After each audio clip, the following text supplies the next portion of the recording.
विज्ञान भारती कक्षा 8 अभ्यास काल पुस्तिका के अंतर्गत आज हम इकाई 2 मानव निर्मित वस्तुएं के अभ्यास प्रश्नों को हल करेंगे। पहला प्रश्न कह रहा है, निम्नलिखित प्रश्नों के सही विकल्प छांटिए। का निम्नलिखित में कौन सी वस्तु मानव निर्मित नहीं है?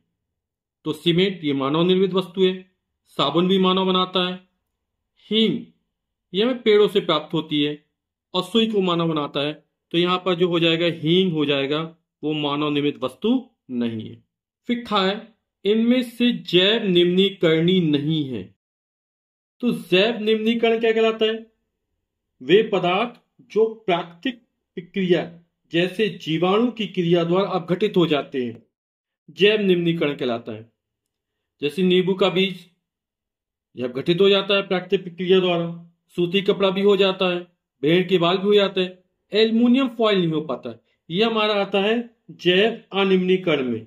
जैव अनिम्नीकरण मतलब जो प्राकृतिक प्रक्रियाओं द्वारा सरलता से विघटित नहीं होते हैं, तो ये हमारा जैव अनिम्नीकरण है। और बोला जैव निम्नीकरण नहीं है मतलब जैव अनिम्नीकरण है, तो एल्युमिनियम फॉइल जो है वो हमारा जैव अनिम्नीकरण में आएगा। फिर का इनमें से प्लास्टिक का एक दोष है, यह सस्ता है, यह जैव अनिम्नीकरणीय है। अभी चर्चा की थी तो यह हमारा बा ऑप्शन सही हो जाएगा, यह जैव अनिम्नीकरणीय है। घा मिटका बनाई जाती है चिकनी मिट्टी से, तो इसका सही हो जाएगा चिकनी मिट्टी से। प्रश्न संख्या 2, मां ने अथर्व से हाट बाजार से निम्नलिखित वस्तुएं मंगाई।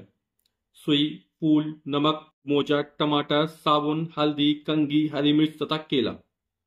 उपरोक्त वस्तुओं को मानव निर्मित तथा प्रकृति निर्मित वस्तुओं में छांटिए तथा लिखिए। तो जो सुई है वो हमारे क्या है, मानव निर्मित हो जाएगी, तो सुई। फूल प्रकृति से प्राप्त होते हैं, फूल कोई बना नहीं पाता है। नमक, नमक की खेती की है समुद्र के किनारे होती है ना, तो नमक मानव बनाता है, तो ये नमक जो समुद्र का पानी होता है उसका वाष्पन करा दिया जाता है ना, तो नमक प्राप्त हो जाता है। मोजा ये भी मानव बनाता है। टमाटर पेड़ों से प्राप्त होते हैं, प्राकृतिक हैं। साबुन ये मानव बनाता है।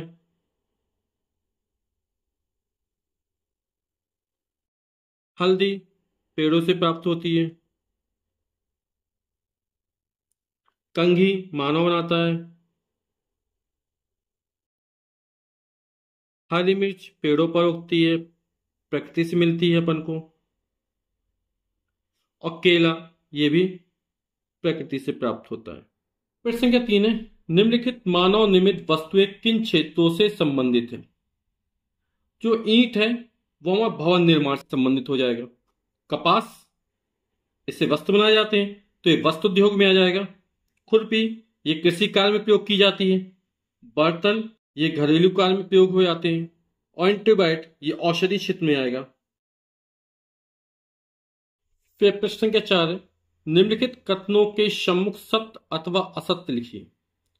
तो थर्मोप्लास्टिक का पुनः चक्रण करके इसका उपयोग नहीं किया जा सकता है, तो हमारा कथन असत्य है। हम इसका पुनः प्रयोग कर सकते हैं थर्मोप्लास्टिक का। टेफ्लॉन नॉनस्टिक बर्तनों पर ऊष्मा प्रतिरोधी परत चढ़ाने के काम में आता है, ये बिल्कुल सही लिखा गया, तो ये सत्य हो जाएगा हमारा।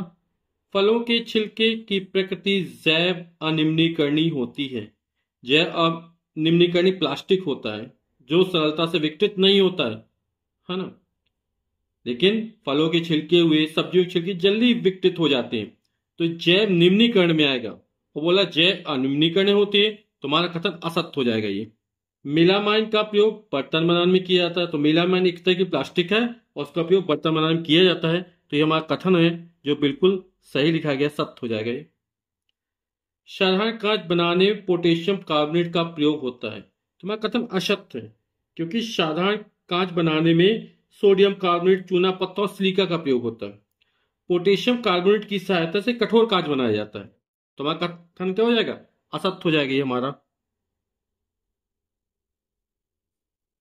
प्रश्न के बाद स्तंभ का तथा स्तंभ खा को सम्मिलित कीजिए। टेफ्लॉन अभी चर्चा की थी। टेफ्लॉन क्या है? नॉन स्टिक बर्तन ऊष्मा प्रतिरोधी परत चढ़ाने के काम में आता है। टेफ्लॉन जो है वो पॉली टेट्राफ्लोरो इथाइलिन का पॉलीमर होता है और इसका गलनांक बहुत ज्यादा होता है।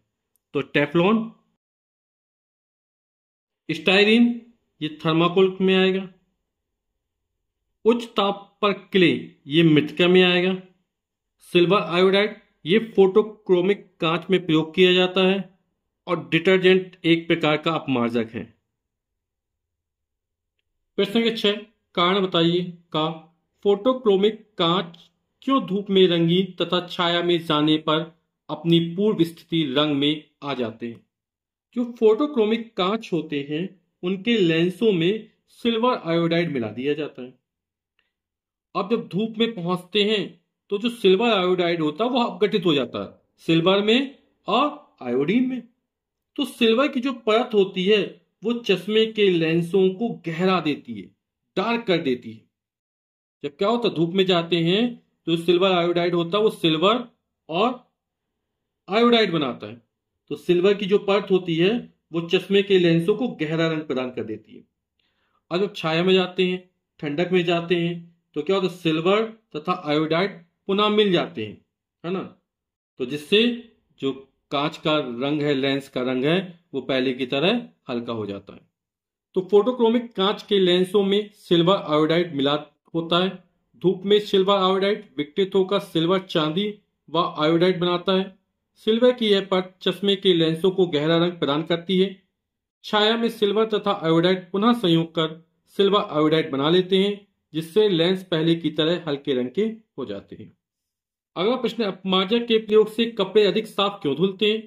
तो इसका उत्तर हो जाएगा, अपमार्जक के प्रयोग से कपड़े अधिक साफ धुलते हैं क्योंकि अपमार्जक कठोर पानी में मौजूद कैल्शियम और मैग्नीशियम जैसे आयनों के साथ कोई अविलीय अवक्षेप नहीं बनाता है। और इस अभ्यास का अंतिम प्रश्न का, पॉलीथीन का प्रयोग स्वास्थ्य के लिए हानिकारक है, इस पर अपने विचार लिखिए। तो पॉलीथीन जो है एक जैव अनिम्नीकरण में आता है।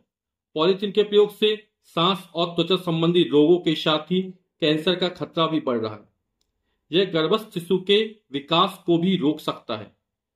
जब पॉलीथीन जलाते हैं तो इसके जलाने पर भारी मात्रा में विषैला धुआं निकलता है, जो क्या होता है, वातावरण की वायु के माध्यम से हमारे शरीर पर प्रवेश कर जाता है, जो स्वास्थ्य एवं पर्यावरण दोनों के लिए हानिकारक है।